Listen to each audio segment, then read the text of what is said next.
नमस्कार साथियों, EPS 95 minimum pension बढ़ोतरी के एक और वीडियो में आप सभी का स्वागत है। साथियों, एनएससी द्वारा चलाए जा रहे दिल्ली के जंतर मंतर पर आंदोलन और पेंशनरों की संख्या बल और पेंशनरों के रोष को देखते हुए श्रम मंत्री और ईपीएफओ ने एक आपातकालीन बैठक बुलाई है। जी हां साथियों, बड़ी अपडेट निकल कर आ रही है। पेंशनरों के रोष और आगामी विधानसभा चुनावों को देखते हुए श्रम मंत्री और ईपीएफओ ने एक बैठक बुलाने का ऐलान किया है। तो साथियों, ये बड़ी खबर है, आज के इस वीडियो में हम कवर करने वाले हैं। वीडियो बहुत ही इंपॉर्टेंट होने वाला है, वीडियो को आप अंत तक ज़रूर देखिएगा। तो साथियों, यहाँ पर आप देख सकते हैं, ये एक बहुत ही बड़े मीडिया हाउस में छपी खबर के अनुसार आप यहाँ पर हेडलाइन देख सकते हैं। ईपीएस 95 का सफल आंदोलन, केंद्रीय श्रम मंत्री और ईपीएफओ ने बुलाई बैठक।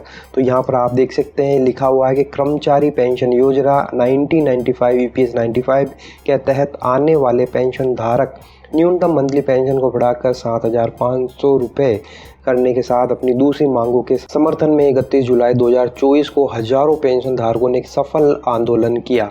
एनएससी के अध्यक्ष कमांडर अशोक रावत ने निवेदन में माननीय श्री धैर्यशील माने सांसद कोल्हापुर की अपील पर महाराष्ट्र के विभिन्न पक्षों के सांसद गण की बैठक व चर्चा संपन्न हुई। एनएससी के तत्वाधान में पिछले 8 वर्षों से ईपीएस पेंशनर के अखंडित संघर्ष व उनकी न्यायोचित मांगों को मंजूर करवाने हेतु समाधान के उद्देश्य से रखी गई मीटिंग में कमांडर अशोक रावत ने तथ्य व प्रमाणों के आधार पर ईपीएस 95 पेंशनर्स का पक्ष रखा। पेंशन धारकों के मुताबिक रिटायर्ड पेंशन धारकों को कर्मचारी पेंशन योजना 1995 के तहत इतना कम पेंशन मिल रहा है कि उनके और उनके परिवारों का गुजारा करना भी मुश्किल है। श्रम मंत्री डॉक्टर मनसुख मांडविया ने ईपीएस 95 के एक दल को चर्चा के लिए बुलाया है। उन्होंने आश्वासन दिया है कि सरकार बहुत जल्द इसके समाधान के लिए कटिबद्ध है। उन्होंने कहा कि यह आश्वासन नहीं बल्कि प्रधानमंत्री भी इसके प्रति बहुत प्रतिबद्ध है। श्रम मंत्री ने आंदोलन समाप्त करने का आग्रह किया है। इसके जवाब में कमांडर अशोक रावत जी ने कहा है कि 1 तारीख से आगे का आंदोलन हम स्थगित कर देंगे।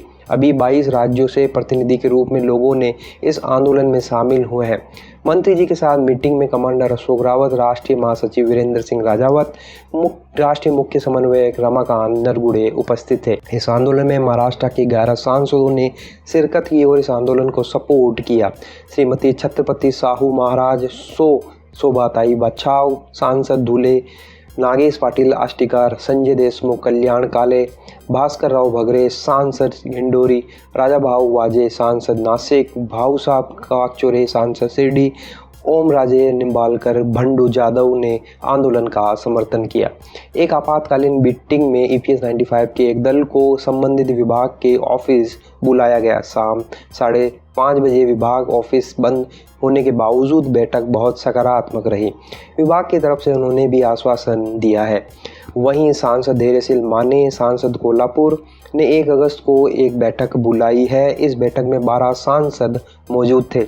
इसमें सरकार राज्य मंत्री मुरलीधर मोहड़े, सहकार राज्य मंत्री बीजेपी सुस्मिता वाघ सांसद जलगांव, विशाल पाटिल सांसद सांगली, संदीपन बुमरे सांसद छत्रपति विभाजी नगर, सुरेश उर्फ बालिया मामा म्हात्रे सांसद भिवंडी, मेधा कुलकर्णी राज्यसभा सांसद पुणे, अन्य गणमान्य लोग मौजूद थे।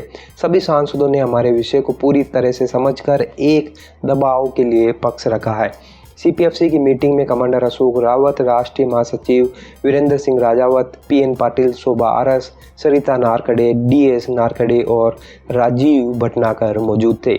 दूसरे दिन सांसदों से मुलाकात के पश्चात चर्चा सत्र में कमांडर अशोक रावत, राष्ट्रीय महासचिव वीरेंद्र सिंह राजावत, पीएन पाटिल, शोभा आरस, सरिता नारकड़े, बीएस नारकड़े ने भाग लिया।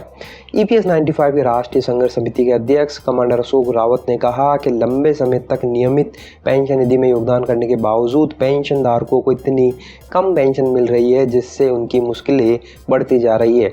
उन्होंने कहा, पिछले 8 साल से देश भर के 78 लाख पेंशन धारक न्यूनतम पेंशन बढ़ाने की मांग कर रहे हैं, लेकिन सरकार ने अब तक उनकी मांगों पर कोई तवज्जो नहीं दी है। उन्होंने बताया कि मौजूदा समय में पेंशन धारकों को औसतन केवल 1450 रुपये ही मंथली पेंशन मिल रही है। पेंशन धारक महंगाई भत्ते के साथ मूल पेंशन को हर महीने 7,500 रुपये करने और पेंशन भोगियों के जीवन साथी पति या पत्नी को मुफ्त स्वास्थ्य सुविधाएं देने समेत दूसरी मांगें कर रहे हैं। अगर राजा नहीं करेगा तो अब प्रजा हिसाब करेगी। EPS 95 के तहत आने वाले कर्मचारियों के बेसिक पेंशन का 12% हिस्सा भविष्य निधि में जाता है।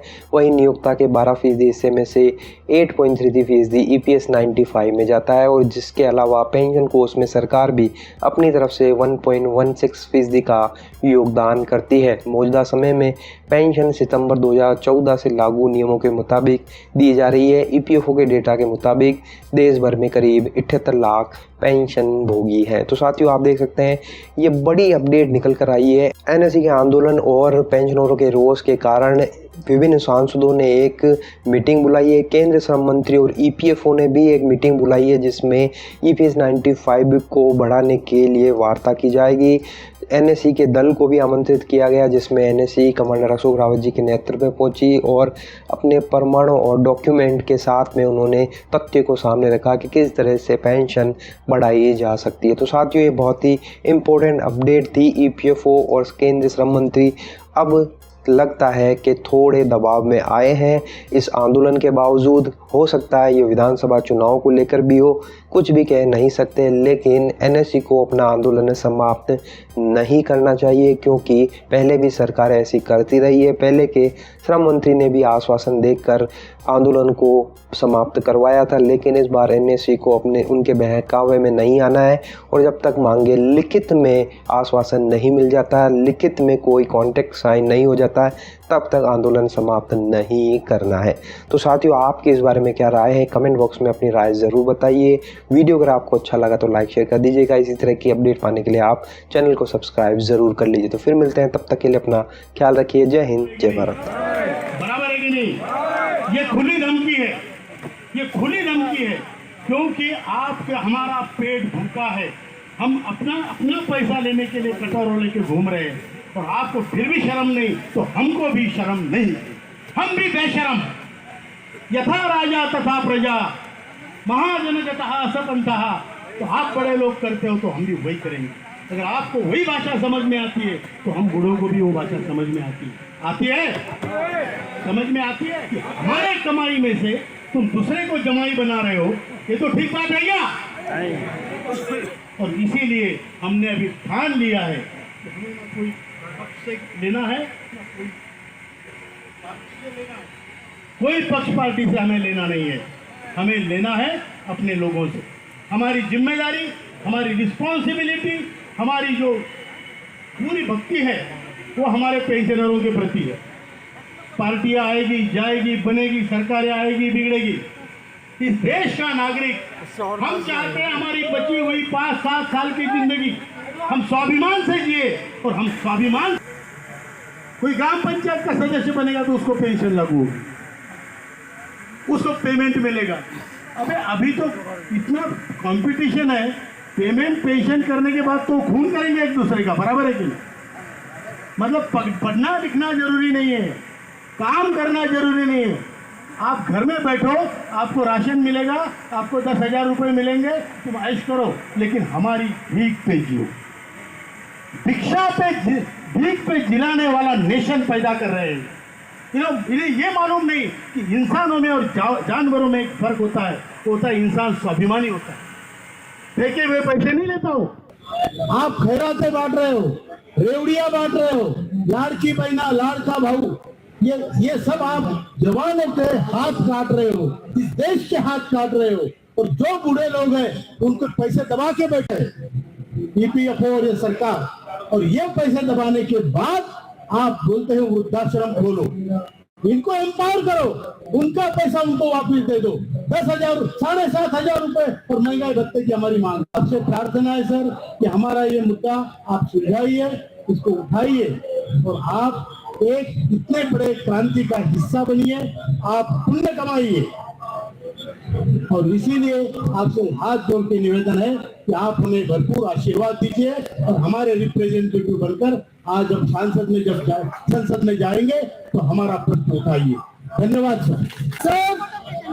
आप हमारे संरक्षक हैं, आप हमारे शुभ चिंतक हैं, आप हमारे हित चिंतक हैं।